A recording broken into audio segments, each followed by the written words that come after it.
And we are live with Mr. Benedict Kamberbэтch. Agonizing. I want to know if we were stuck. I hope we like were. That, yeah. Like Doctor Strange himself would freeze us in time. Exactly. It's always good to see you, my friend. Good link. Thank you, likewise. Lovely to see you too, says in a manly way, patting his upper thigh.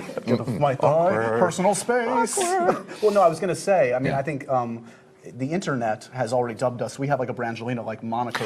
Yeah. There's a Cumberwitz Tumblr out there. Oh, that's good. Yeah, so that's thank you for dragging me into your insane world. The craziness of it all. It affects everyone I'm near or touch the knee of. No, it's all a wonderful thing. It's passed on. Congratulations on the film, man. Thank you. We have a lot of questions from the fans, some questions from myself. All the questions that you don't like will be questions from the fans. Okay, don't blame me. Okay, all right. All right, yeah, I can live with that, just about. Let's talk first about this role. I was telling you before, I love the film. Everybody from the time you were cast in it was saying, he's perfect for this. He's going to be a perfect Doctor Strange. Did you take that as a badge of honor, or were you like, wait, why do they think I'm perfect for a narcissist, arrogant? Yeah, it's exactly. Oh yeah, another clever guy who's a bit of a prick. There is that. There is obviously that. There is a correlation, I guess, between certain characteristics of a certain detective I'm known to have played, or still play, I should add, still playing. But to be honest, it was the differences that really attracted me. Yeah, this is an American born and bred hero for starters, so culturally just a completely different space to occupy. And also somebody who, he's sensorily involved with his world. He has appetites, he has, fast cars, fast relationships. So I don't know, his sort of psychological makeup's very, very different. Definitely. Unlike a lot of characters, yeah, there's pride before the fall. There's all sorts of pathos with that, but it was the humour. It was the MCU in general. But when they initially talked to me about this character, of course I went to the comics, and those drawings, the original comics, are extraordinary. Yeah. He is ridiculously obnoxious in the first few iterations of him, and I was like, oh, that's a little bit. That's full on. So I was very intrigued to know how Kevin would spin his usual Sorcerer Supreme magic, Kevin Feige, and create a character that really lived and breathed in the 21st century, and goes on as realistic a journey as you can between the space of being a neurosurgeon and a sorcerer.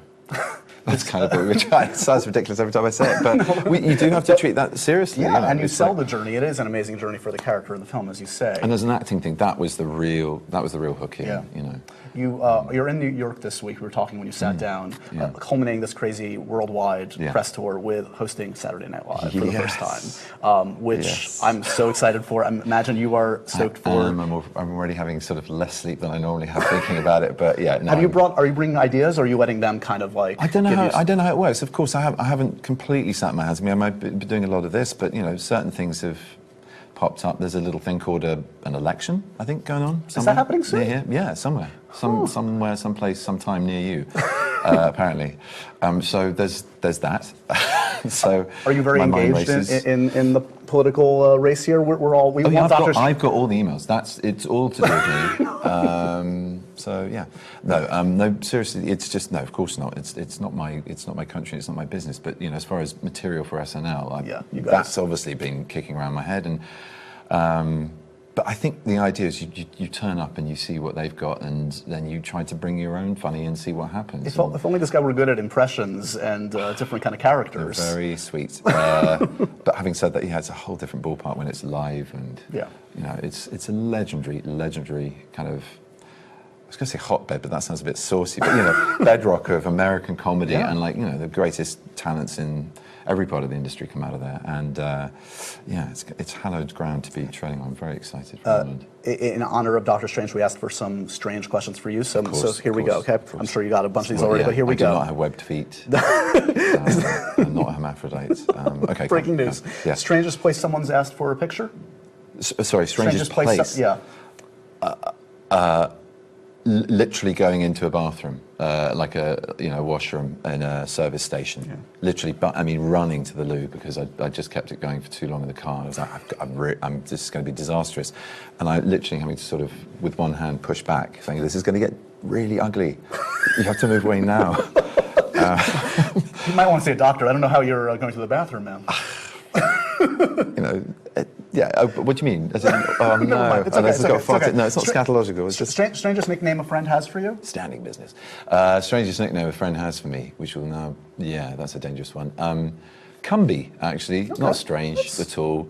Oh no, Bendedict come on my baps, but that was sorry, we're live. I'm so sorry. Oh dear. But that was that's more of a command. I feel like that's more. It is really, isn't it? Yeah, it was an imperative. I don't think it was at the time. You like the fanfic because you're that person, right now. he's someone I used to act with at school, and he's now a racing correspondent for Channel 4. Amazing. Yeah, his name is Nick Luck. I've shamed him.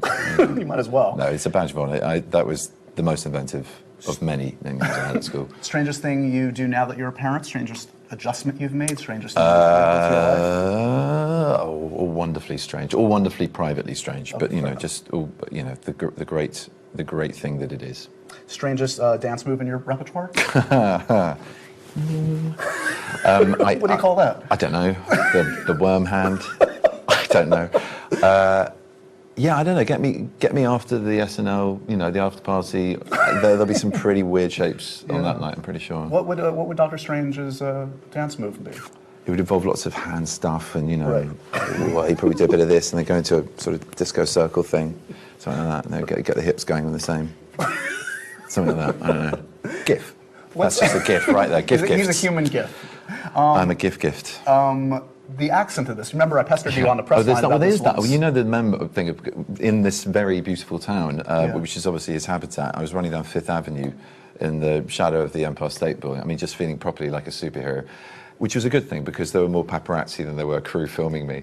And so the sort of thing of like, I'm taking off in the cloak of levitation just looked like me kind of going, skip, you know, in a cloak. And it's quite a powerful move to sort of initiate it. So that when I was throwing a ball in on the line of a soccer match. I was, you know, conducting an orchestra. Yeah, I was. It works for every occasion. Yeah, it's a multifaceted move. So maybe that's the strange move. It's like that on the dance floor. Well, okay. So talk to me about the choice of the accent. Was there ever a consideration to make him British, or was it a no-brainer to keep him? Not on my part. Yeah. No, and I just kind of, I think that was a no-brainer for me anyway. Because. You know, he's New York. He's a New York superhero. Bring him home. Now, since you're so good at accents and impressions, could we just see what Doctor Strange would sound like in a couple different voices? If he was Mongolian, yeah. Well, okay. I mean, I've got the one of my favorite lines in the trailer. Okay. So what would that sound like, for instance, like, I don't know, a Boston accent or a Russian accent? How would you I can't do Boston because that's you went really down that road. specific. Okay. Russian. Russian? I don't believe in fairy tales about chakras or energy or power of belief. I spat all over you. I said, no, it's okay. What about like a Kardashian? I believe. I don't have them in my head. I haven't consumed enough Kardashian to do them justice. Okay. Trump? I don't believe in fairy tales. No, I'm going to have to brush this up before Saturday. Chakras. Or energy. Or any of that nonsense. Yeah, that's been it. Here's a fan question that I also have a question about. If you could cast yourself in a future Star Wars film, who would you play? What would you do? Well, I mean, yeah, like most kids growing up on that franchise, Han Solo, I think that part's already taken. Yes. But, yeah, in an alternate universe, in a parallel universe, what a great role. And just, I think maybe because of the great Harrison Ford, it's a great role.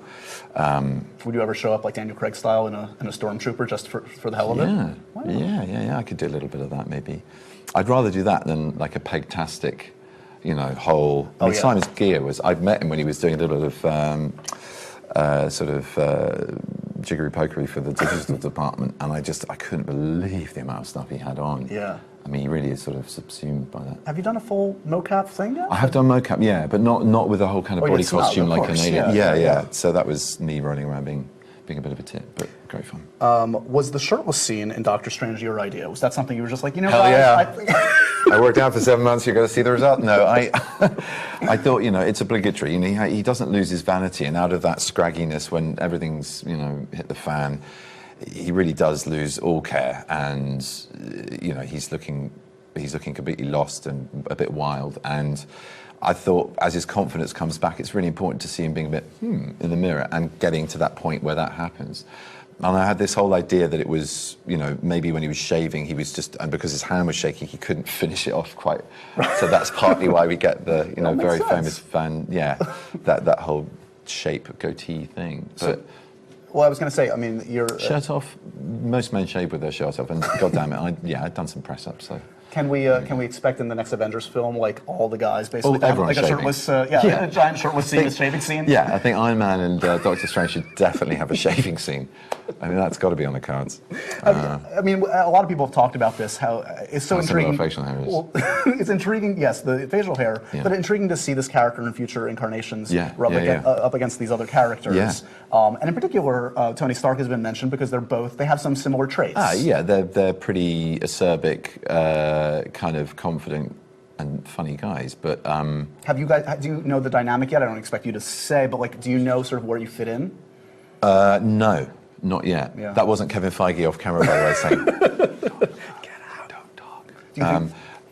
If I knew more, I wouldn't say, of course, because what would be the point? It would just ruin it. But hell, I mean, of course, I don't pick favourites, but it would be wonderful to see those guys together. It would be wonderful to. I mean, there's so many characters that I'd like to see Strange with, and he's the sorcerer.